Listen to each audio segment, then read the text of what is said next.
विराट कोहली कर क्या रहा है ये तो मेरे समझ से बाहर है, बिल्कुल ही बाहर है। एक टाइम पे ये होता था कि विराट कोहली जब बैटिंग करने आता था, हमें लगता था कि जैसा भी सिचुएशन हो प्रेशर रहेगा ओपोनेंट पे, क्योंकि विराट कोहली क्रीज पे आया है ना। हम एक दूसरे से बात कर सकते, बता कितना रन बनाएगा, 70 तो आराम से बना लेगा, नहीं नहीं 100 बना लेगा।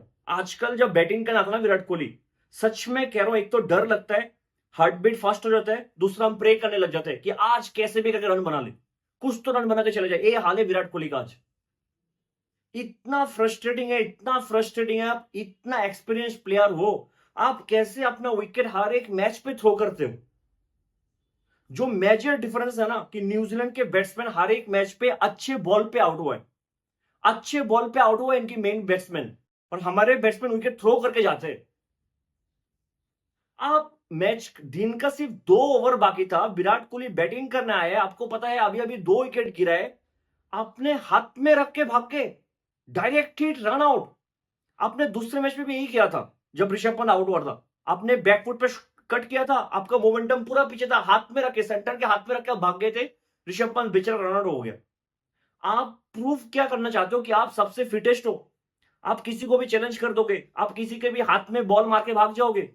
कहीं से भी सिंगल था, और सिंगल की क्या जरूरत था, अगर था भी क्या जरूरत था, सिंगल से इस मैच का क्या हो जाता। एक सिंगल से 2 ओवर तो बाकी थे, अभी अभी 2 विकेट गिरा है, आप इतना रिस्की सिंगल क्यों लोगे। थोड़ी ना T20 है, थोड़ी ना ओडीआई है, थोड़ी ना आप एक टैलेंट के साथ बैटिंग कर रहे हो कि आपको नेक्स्ट ओवर में स्ट्राइक चाहिए, कि इस वजह से आप इस सिंगल ले रहे हो, इतना रिस्की सिंगल। लगातार 2 इनिंग्स में हुआ है, लगातार 2 इनिंग्स में, मेरे समझ से बाहर, इतना फ्रस्ट्रेटिंग है। और इधर हमारे बॉलर्स, चाहे वो जडेजा हो चाहे वॉशिंगटन हो, 17-17 ओवर डाल के, एक एक अच्छा बॉल डाल के विकेट के जा रहे हैं। इतना मेहनत करके विकेट मिलता है इनको, क्योंकि न्यूजीलैंड के बैट्समैन तो विकेट थ्रो ही नहीं करता है, और आप विकेट गिफ्ट करके जाते हो, कभी फुल टॉस पे बोल्ड, कभी रन आउट।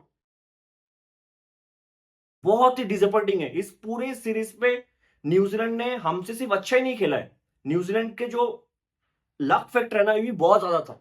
सुबह सुबह आके टॉम लेथम फिर से टॉस जीत गया है, और पहले बैटिंग करने का फैसला ले लिया। One second a great toss.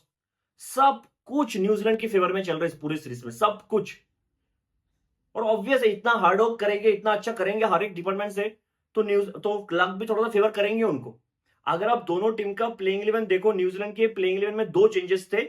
एक सऊदी बाहर हो गया था, और हेनरी आया था, मैट हेनरी। दूसरा सेंटनर नहीं था, सेंटर की जगह ईस्ट सोडिया है, जो मुझे लगता है कि इंडिया के लिए एक बहुत बड़ा पॉजिटिव साइन हो सकता था इस मैच पे, लेकिन शायद फर्क नहीं पड़ेगा। मतलब इतना बड़ा पॉजिटिव होना चाहिए कि टॉस पे आपको पता लग गया सेंटर है ही नहीं, सेंटर है ही नहीं।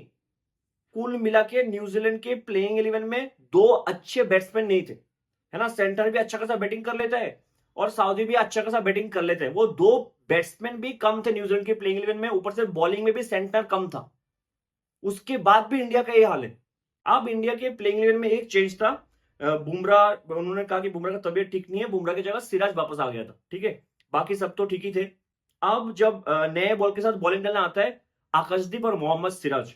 आकाशदीप जब जब नए बॉल के साथ एक लेफ्ट हैंडेड बैट्समैन को राउंड द विकेट बॉल डालता है, वो विकेट लेता ही लेता है। 95% टाइम्स नए बॉल के साथ सुबह को आकाशदीप अगर राउंड द विकेट डालेगा लेफ्ट हैंडर को, वो विकेट लेके जाएगा ही जाएगा। एक बॉल सेम पोजीशन, बहुत ही खूबसूरत अंदर आता है, और कॉन्वे सीधा प्लट हो जाता है। तो लगा कि शायद 2-3 विकेट मिल जाना चाहिए, क्योंकि थोड़ा बहुत मॉइस्चर था पिच में, सुबह को थोड़ा बहुत तो बॉल हिल रहा था। लेकिन दूसरी तरफ से नए बॉल के साथ कौन था? मोहम्मद सिराज। सिराज का इतना रफ पैच चल रहा है करियर में, इतना रफ पैच, बहुत ही खराब पैच चल रहा है सिराज का, टू बी वेरी ऑनेस्ट। नए बॉल के साथ बहुत सारे बॉल्स डाउन द लेग गए, बहुत सारे बॉल फुलर लेंथ पे गए, पेस इतना मतलब ज्यादा था ही नहीं। ऐसा लग ही नहीं रहा है कि सिराज को पीस से भी थोड़ा एक्स्ट्रा बाउंस और एक्स्ट्रा पेस मिल रहा है। और आप न्यूजीलैंड के बॉलर्स को देखो ना, आज शाम को जब हेनरी बॉल डालना है ना, हर एक बॉल पे एक्स्ट्रा बाउंस है, हर एक बॉल पे, और सिराज को कुछ मिल ही नहीं रहा है मदद। अगर आप ये स्टेट्स देखो ना, कि इस WTC साइकिल में इंडिया के पेसर्स के बीच नए बॉल के साथ सिराज ने सिर्फ 1 विकेट लिया है, 300 के ऊपर का एवरेज है, 1 wicket, which is a huge concern for India, huge concern. At least Akashdeep नए बॉल के साथ अच्छा तो करता है, एटलीस्ट विकेट तो लेके देता है। आप 2 पेसर्स इंडिया की पिचेस पे टेस्ट मैच में इसलिए खिलाते हो ताकि दोनों पेसर आपको ब्रेक तो दे दे शुरू में, कि अगर आपके ओपनर सेट ना हो पाए, क्योंकि बाद में तो स्पिनर्स ही रहेंगे ना इंडिया के बीच में, बाद में तो हर एक विकेट स्पिनर्स ही लेंगे, लेकिन उसमें भी एक दो पेसर विकेट नहीं ले पा रहे। इतना खराब पैच चल रहा है सिराज का, मोहम्मद सिराज का। आप थोड़ा बहुत पार्टनरशिप होता है विल यंग और लेथम के बीच, फिर अगेन वंस अगेन वॉशिंगटन सुंदर आता है, एक अनप्लेएबल डिलीवरी डालता है और Latham clean bowled. As a batsman आप कुछ भी नहीं कर सकते हो, कुछ भी नहीं। लाइन पे बैट आ गया था लेथम का, सीधा मैं जो कह रहा था ना, वॉशिंगटन सुंदर का जो बेस्ट क्वालिटी है वो बहुत सामने से बॉल को टर्न करा सकता है, ऑलमोस्ट बैट के नीचे बॉल गिर के टर्न होता है। अनप्लेएबल डिलीवरी था। फिर रचिन रविंद्र आया, रचिन का सुबह से ही पता लग गया था मुझे कि वो ज्यादा रन नहीं बनाएगा, क्योंकि बॉडी लैंग्वेज बहुत ही खराब था उसका। आज अगर देखो बाकी दो मैचेस के कंपैरिजन में बहुत ही लो कॉन्फिडेंस में था, शायद इसलिए कि एक वॉशिंगटन सुंदर का खौफ बन गया उसके दिमाग में, क्योंकि पहले सेकंड मैच में दोनों इनिंग्स में शायद सुंदर ने उसको आउट किया था। अगर आप देखो जब रचिन बैटिंग करने आया था, वो आज क्या कर रहा था, बाकी मैचेस में लेंथ को बहुत अच्छे से पढ़ रहा था, लाइन को बहुत अच्छे से पढ़ रहा था, बहुत जल्दी वो अपना पोजीशन सेट कर लेता था। आज वो पीछे खड़ा था सॉफ्ट हैंड के साथ, जैसे ही बॉल टर्न होता वो बैट से ऐसे पुश करता था बॉल को, लास्ट मोमेंट पे से पुश कर रहा था बॉल को, तो पता लग गया था आज ज्यादा रन नहीं बनाएगा, क्योंकि बॉडी लैंग्वेज बहुत ही खराब था। फिर वंस सेकेंड एक अनप्लेएबल डिलीवरी डालता है वॉशिंगटन सुंदर, ऑलमोस्ट सेम था जो लेथम को डाला था, और क्लीन बोल्ड। अब मैंने सेकंड मैच में कहा था कि वाशी को जो एड किया वो कितना सक्सेसफुल है, बहुत हद तक सक्सेसफुल है, बहुत हद तक, क्योंकि वाशी आया था रचिन और कॉनवे को रोकने के लिए, और रचिन को तो लगातार आउट कर रहे हैं। जब से वाशी आया है रचिन रन ही नहीं बना पा रहे ऑलमोस्ट, इससे ज्यादा वॉशिंगटन कुछ कर नहीं सकता। 72 फॉर 3 हो चुका था न्यूजीलैंड, 72 फॉर 3। अगर एक दो विकेट जैसे गिर जाता ना तो 150 160 में न्यूजीलैंड ऑल आउट हो जाता। और एक जो मेजर डिफरेंस रहा इस पूरे सीरीज में कि हमारे जब विकेट गिरते ना, इंडिया के विकेट लगातार गिरते रहते, लगातार रुकते नहीं हम, 46 पे ऑल आउट, 150 पे ऑल आउट। जब जब हमारा पार्टनरशिप ब्रेक होता है हमारा लगातार विकेट गिरता है। न्यूजीलैंड का ऐसा नहीं होता है, न्यूजीलैंड का 2 विकेट लगातार गिर गया, फिर बीच में कोई बैट्समैन आके बहुत सारे बॉल्स खेल जाएगा। 72 फॉर 3 था, उधर से 81 रन का एक पार्टनरशिप होता है विल यंग और डेरिल मिचेल के बीच। 81, और क्यों ना होगा, क्योंकि सेकंड मैच से मैं कह रहा हूं हमारा फील्ड सेटिंग मुझे बिल्कुल भी समझ में नहीं आता है। स्पिनर्स के अगेंस्ट कभी भी 2 स्लिप साथ में नहीं होता है, स्लिप पॉइंट और शॉर्ट लेग कभी भी एक साथ नहीं होता है, कभी स्लिप पॉइंट आ गया कभी शॉर्ट लेग आ गया, ठीक है, एक ओवर के लिए 2 स्लिप अगले ओवर पे निकाल दिया, लॉन्ग ऑफ या लॉन्ग ऑन में से कोई एक ही अंदर रहता है, तो आपको जब इतना इजी सिंगल मिलेगा रन तो बनाएंगे ना।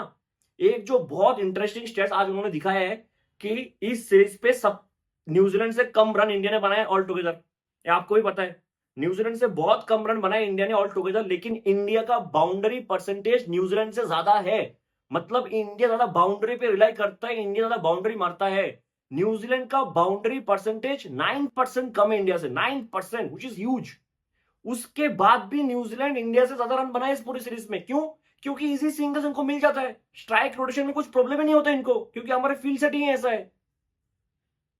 81 रन का पार्टनरशिप हुआ इस पिच पे, और बॉल तो पहले सेशन से एक ही हाथ टर्न हो रहा था, आज भी एक एक हाथ टर्न हो रहा था।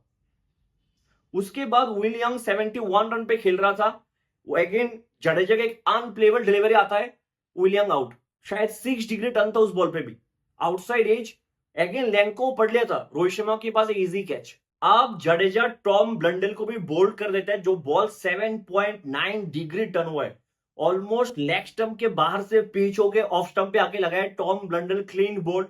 लगातार 2 विकेट गिरता है, उसके बाद ग्लेन फिलिप्स आके 17-18 बॉल खेल लेता है। फिर जडेजा ग्लेन फिलिप्स को एक बॉल डालता है विद द आर्म्स, जो स्ट्रेट निकल जाता है। ग्लेन फिलिप्स स्पिन के लिए खेल गया, स्ट्रेट निकला है बॉल, बैट और पैड के बीच से निकला, क्लीन बोल्ड, 3 विकेट इधर फिर से गिर जाता है। जो आज का वेदर था ना, जैसा कंडीशन था, जैसा वेदर था, जैसा क्लाइमेट था, बहुत ही टफ था बैटिंग करना न्यूजीलैंड के लिए। इतने दोपहर को अगर आप देखो इंडिया के प्लेयर्स, न्यूजीलैंड के प्लेयर्स, सबके गले में कोल्ड टॉवल था। डेरिल मिचेल से दौड़ा नहीं जा रहा था, कितने सारे डबल्स डेरिल मिचेल ने मिस किया है, वो भागा ही नहीं, एक एक भाग के वो ये था, रुक गया था, कितने सारे डबल्स उसने मिस किया है, लेकिन उसने अपना विकेट थ्रो ही नहीं किया है। Huge respect for this New Zealand players. इतना ज्यादा डिटर्मिनेशन, इतना ज्यादा पेशेंस, बहुत टफ है। एटलीस्ट हम तो ऐसे सिचुएशन पे, ऐसे कंडीशन पे, ऐसे वेदर पे बहुत खेलते हैं डोमेस्टिक में। ये लोग न्यूजीलैंड से आके इंडिया में आए, अगर आप डेरिल मिचेल का हाल देखो, बहुत ही खराब था, चला नहीं जा रहा था उससे, फिर भी उसने अपने विकेट थ्रो नहीं किया। और हमारे बैट्समैन मतलब शॉट चुनते हैं कैसे विकेट थ्रो करके जाऊं, न्यूजीलैंड को अच्छा बॉल करने की जरूरत नहीं होता, हम थ्रो करके जाते हैं विकेट। हो सकता है कि डेरिल मिचेल का जो इनिंग्स था वो देखने में इतना खूबसूरत ना हो, it's not pleasing to eyes, लेकिन बेहतरीन इनिंग्स खेला है। इतना बॉल्स खेलना भी बहुत मुश्किल होता है, हमारे बैट्समैन तो खेला नहीं जा रहा है। कितना बॉल्स खेल के जाते हैं लोग, हमेशा कोई ना कोई आके। आज मुझे लगा था कि लेथम आउट हो गया, कॉनवे आउट हो गया, रचिन आउट हो गया, जल्दी जल्दी आउट हो गया, आज न्यूजीलैंड से नहीं होगा। आज विलियम खेल गया यार, आज डेरिल मिचेल खेल गया, जिनको स्पिन के अगेंस्ट खेलना ही नहीं आता है, कोई टेक्निक ही नहीं है इनका। इतना अगली लगता है जब बैटिंग करते हैं लोग, फिर भी खेल जाते हैं। 138 बॉल्स, 120 बॉल्स, 81 बना के आउट हुआ डेरिल मिचेल, वो भी विकेट थ्रो किया है एक्चुअली बाद में। उनको मतलब आइडिया नहीं था कि रोहित पहले एंटिसिपेट कर लेगा, सॉफ्ट हैंड से पुश करना जाता है स्लिप के राइट साइड से, बेहतरीन कैच था रोहित शर्मा का। 235 पे ऑल आउट हुआ है न्यूजीलैंड, 235। और मुझे लगा कि अच्छा खासा स्कोर बनाया उन्होंने, क्योंकि जिस तरीके का बॉल टर्न हो रहा था पहले सेशन से, अच्छा खासा स्कोर था, थोड़ा और बना सकते थे। थोड़ा बहुत गलती डेरिल मिचेल का था कि वो स्ट्राइक दे रहा था सबको, वो एजाज पटेल को स्ट्राइक दे रहा था, वो मैट हेनरी को स्ट्राइक दे रहा था, वो सबको स्ट्राइक दे रहा था। ओवर की पहली बॉल पे सिंगल लेके भाग रहा था वो, तो थोड़ा सा गलती उधर मिस करके शायद हुआ है डेरिल मिचेल से, लेकिन हमें क्या, हमारा तो फायदा है। जडेजा ने 5 विकेट लिया है, बेहतरीन बॉलिंग किया। अगर जडेजा का हर एक बॉल देख लो जिसमें उसने विकेट लिया है, ऑलमोस्ट हर एक बॉल अनप्लेबल डिलीवरी था। वॉशिंगटन सुंदर 1 सेकेंड 4 विकेट लिया है। अश्विन ने एक विकेट भी नहीं लिया, विकेटलेस गया अश्विन। और इस पूरे सीरीज में अभी तक कितने इनिंग्स हुए, 5th इनिंग्स है ये, अश्विन ने सिर्फ 6 विकेट लिया है, सिर्फ 6 विकेट। और मुझे नहीं लगता कि बीजीटी में अश्विन प्लेइंग 11 में होंगे, इसलिए बोल रहा हूं क्योंकि ऐसे भी जब हम सेना कंट्रीज में खेलने जाते हैं, अश्विन हमारा फर्स्ट चॉइस स्पिनर नहीं होता है, जडेजा होता है। और इस बार तो जो फॉर्म के साथ अश्विन अभी है, डाउटफुल है कि अगर अश्विन प्लेइंग 11 में खेल जाएगा बीजीटी में, तो मैं तो सरप्राइज हो जाऊंगा, टू बी वेरी ऑनेस्ट। बहुत ही रफ पैच चल रहा है अश्विन का, मतलब जितना टर्न जडेजा को मिल रहा है, जितना टर्न अश्विन सुंदर को मिल रहा है, उतना टर्न अश्विन को मिल भी नहीं रहा, मिल भी नहीं रहा है। और छक्का भी पड़ा है उनको बहुत। 235 मेरे हिसाब से अच्छा खासा स्कोर था। अब इंडिया के बैट्समैन बैटिंग करने आते हैं, एक जायसवाल, रोहित शर्मा। अगेन रोहित शर्मा के लिए भी सेम कहानी है, जब भी बैटिंग करने आता है आजकल मुझे तो डर लगता है, मुझे तो ये लगता है कि अरे अभी ना आउट हो जाए, अभी ना आउट हो जाए। मतलब मैं तो वेट करता हूं कि अरे मतलब कब आउट होंगे लोग। सच में मुझे ऐसा ही फीलिंग आता है अभी रोहित शर्मा विराट कोहली देख के। और इतना डर इसलिए है क्योंकि ये दो बैट्समैन जब आउट होते हैं ना, ऐसा पूरा कॉन्फिडेंस शटर हो जाता है कि इधर से कुछ होने वाला नहीं है। मुझे ये चीज समझ में नहीं आता है, सिराज ने इसी पिच पे बॉल डाला नए बॉल के साथ, जब मॉइस्चर था पिच पे सुबह सुबह, ठीक है। उसके बाद आकाशदीप ने इसी पिच पे नए बॉल से बॉल डाला। फिर बॉल डालने आता है मैट हेनरी और विलियम रूक शाम को। उनको इतना बाउंस कहां से मिलता है यार, सेम पिच से, सेम पिच से, सेम बॉल के साथ इतना एक्स्ट्रा बाउंस मिलता है उनके दोनों पेसर्स को। और इस पूरे सीरीज में हुआ है। हालांकि रोहित शर्मा पहले ही बॉल पे आउट था, बॉल बहुत ही गंदा था, आउटसाइड आउट, बहुत ज्यादा रूम मिला था, रोहित शर्मा ने बहुत जोर से कट भी किया था, लेकिन पॉइंट के जो फील्डर था उसको उंगली में टच करके बॉल गए। हालांकि वो शायद मिस कैच माना नहीं जाएगा, लेकिन ऐसे कैचेस फंस जाते हैं कभी कभी, ठीक है, लकी थे। फिर मैट हेनरी आके और एक बॉल डालता है, बाउंसर डालता है, शॉट डालता है, जिसमें रोहित शर्मा पुल करता है, सीधा फील्डर के हाथ में विलियम रूट था, उसने वो इजी कैच ड्रॉप कर दिया, इजी कैच ड्रॉप कर दिया। मतलब इधर तो एक लाइफ लाइन मिल गया था रोहित शर्मा को, ये कैच ड्रॉप होना नहीं चाहिए था, इजी कैच ड्रॉप हो गया था। तो मुझे लगा आज एक बड़ा इनिंग्स खेल लेंगे, 2 बार बच गए। कभी कभी अब अच्छे शॉट खेल के भी आउट हो जाते हो। जो पहला वाला शॉट था ना रोहित शर्मा का फर्स्ट बॉल पे, उस पे जसवाल का देख लो बेंगलुरु में, जो पहले इनिंग्स से 46 का आउट था ना, एक अच्छा शॉट खेला था, सीधा यश पटेल के हाथ में था बॉल। ऐसा होता है कभी कभी, आप ड्राइव करते हो, कट करते हो, जोर से कट करते हो, सीधा फील्डर के हाथ में जाता है। फिर शायद एजाज पटेल के बॉल पे और एक आउटसाइड एज लगा था, जिसमें कीपर से वो कैच छूट गया, थोड़ा सा मुश्किल था, लेकिन कीपर का एफर्ट, ब्लंडल का एफर्ट खास नहीं था, वो एक हाथ से बहुत लेट मूव किया था, बहुत लेट रिएक्शन था दोनों ग्लव्स के साथ। अगर वो ऊपर जाता तो शायद वो बॉल फंस जाता। 3 बार बच गया था रोहित शर्मा, है ना, 3 बार। उसके बाद मैट हेनरी आता है, एक बॉल डालता है गुड लेंथ पे, गुड लेंथ से एक्स्ट्रा बाउंस मिलता है मैट हेनरी को इस पिच पे शाम को, गुड लेंथ से। रोहित शर्मा मतलब शॉक थे उस बॉल से, अगर आप देखो उनके आंख आंख भी क्लोज हो गया था। वो डिफेंस करने गया, फिर बैट क्लोज हो गया, मतलब उनको समझ में आया क्या करो, आउटसाइड एज स्लिप के पास इजी कैच, इजी कैच। जो फॉर्म रोहित शर्मा विराट कोहली कैरी कर रहे हैं, सच में कह रहा हूं, कब रिटायरमेंट आ जाए मुझे नहीं पता है। मतलब मुझे लगा कि बांग्लादेश के साथ 4 इनिंग्स में कभी रन आ जाएगा, फिर न्यूजीलैंड के साथ 6 इनिंग्स और 5 तो हो गया और एक इनिंग्स बाकी है, रन आ जाएगा, आज आ जाएगा, आज आ जाएगा, आज भी नहीं आया। शाम को तो थोड़ा बहुत आपके हिसाब से मतलब फेवरेबल कंडीशन होना चाहिए रन बनाने के लिए। ये भी नहीं हुआ है। उसके बाद फिर से जायसवाल और गिल के बीच एक अच्छा खासा पार्टनरशिप चल रहा था। दिन के 2-3 ओवर बाकी था। आज अगर आप देखो, जायसवाल और गिल दोनों ही स्वीप और जायसवाल रिवर्स स्वीप पे भी बहुत ज्यादा रिलाई कर रहे थे, जो इनके नेचुरल गेम्स बिल्कुल भी नहीं है। फुटेज भी दिखाया उन्होंने कि मैच से पहले सुबह को बहुत प्रैक्टिस किया जायसवाल और गिल दोनों ने स्वीप और रिवर्स स्वीप पे, ठीक है। एक होता है कि आप बहुत सालों से वो प्रैक्टिस करते हो, बहुत सालों से आपका स्पिन के अगेंस्ट वही गेम है। दूसरा एक है कि आप एडॉप्ट करने की ट्राई कर रहे हो, है ना, नया नया आप कर रहे हो, नया नया जो आपका नेचुरल गेम नहीं है। तो इधर थोड़ा बहुत 50-50 चांस तो रहता है, आप अच्छा भी कर सकते हो, आप इस बॉल पे आउट भी हो सकते हो। इतना अच्छा बैटिंग कर रहे थे, एक डाउन द लेग बॉल था एजाज पटेल का, जिस बॉल पे अगर सीधा बैट पे सीधा बैट से जायसवाल फ्लिक भी कर सकता था, बड़ा शॉट भी खेल सकता था। फुल ऑन लेंथ पे बॉल था, उस पे रिवर्स स्विंग करने के क्लीन बोल्ड, क्लीन बोल्ड। अगर जायसवाल आज आउट नहीं होता ना, हम इतने स्ट्रॉन्ग पोजीशन में वापस आते ड्रेसिंग रूम में आज, कि हमें कॉन्फिडेंस होता कि ये मैच हम बचा सकते थे। 73 फॉर 1 और कुछ था, उधर से जायसवाल एक गलत शॉट खेल के अपना विकेट थ्रो किया है। मैं इसलिए कह रहा हूं, न्यूजीलैंड के बैट्समैन, हमें हमें हमारे बॉलर्स को मेहनत करना पड़ता है विकेट लेने के लिए, और हमारे बैट्समैन विकेट थ्रो करके जाते हैं कि मेहनत करने की जरूरत नहीं है, सेंटर नहीं है, कोई बात नहीं, एजाज पटेल को भी विकेट दे देंगे। एजाज पटेल का आपने लाइन और लेंथ देखा है, वो ओवर में 3 बॉल तो वो शॉर्ट डिलीवरी डालते हैं, फुल टॉस डालता है। Same goes for Glenn Phillips, इतना शॉर्ट बॉल डालता है, आप कहीं भी कट कर सकते हो, फुल टॉस डालते हैं एक ओवर में एक। क्या एजाज पटेल, क्या ग्लेन फिलिप्स, क्या रचिन रविंद्र, जडेजा, अश्विन, वाशिंगटन से बेटर स्पिनर है? नहीं है। इवन इनफैक्ट सेंटर भी उनके लेवल का स्पिनर नहीं है, लेकिन हमारे बैट्समैन विकेट थ्रो करके जाते हैं। हमारे बॉलर्स मतलब इतना सारे अच्छे बॉल डालता है, जहां पे बीट होता रहता है बैट्समैन, लेकिन विकेट ही नहीं आता है।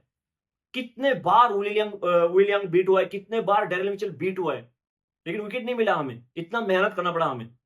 दोनों 70-80 रन का इनिंग्स खेल के गया है, और इधर हमारे बैट्समैन विकेट थ्रो करके जाते हैं। फिर as a night watchman Mohammed Siraj आया है। अश्विन को भेजना चाहिए था मेरे हिसाब से, या फिर आकाशदीप को भेजना चाहिए था। मोहम्मद सिराज में रिसेंटली पता नहीं कि इंस्टाग्राम देख के इंडियन मैनेजमेंट को इतना कॉन्फिडेंस आया कि वो बैटिंग कर सकता है। Mohammed Siraj as night watchman, एक अच्छा बॉल चाहिए उसको आउट करने के लिए।